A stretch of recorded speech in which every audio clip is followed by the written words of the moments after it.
Madam Jane గయాన్ తన 69వ ఏట క్రీస్తు శకం 1717 జూన్ 9న చనిపోగా ఆమెను బ్లోయిస్లోని గార్డెలియర్స్ దేవాలయ ఆవరణంలో సమాధి చేసిరి.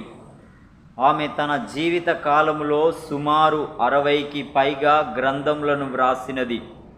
ఆ పుస్తకములు 300 సంవత్సరములుగా క్రీస్తులో స్థిరముగా జీవించుటకు ప్రయత్నించు క్రైస్తవుల అంతరంగిక జీవితమునకు ఎంతో ప్రోత్సాహమునిచ్చుచున్నవి. క్రీస్తుతో ఆమెకున్న సంబంధమును గూర్చిన సత్యములు ఆత్మీయ మహాకావ్యములై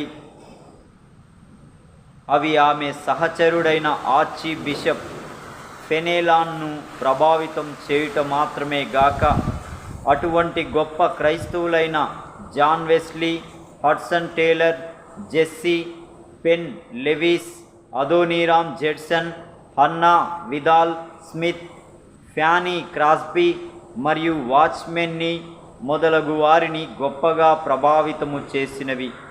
ఆనాటి రోమా సంఘము ప్రభుత్వము ఆమెను క్రూరముగా హింసించి సంవత్సరముల తరబడి చెరసాలలో బంధించినను దేవునికి విధేయురాలై తన నమ్మకములయందు స్థిరముగా నిలిచిన ఈ గొప్ప స్త్రీ ప్రఖ్యాతిగాంచిన అనేక మంది క్రైస్తవ ఉజ్జీవ నాయకుల జీవితములపై చెరగని ముద్ర వేసినది.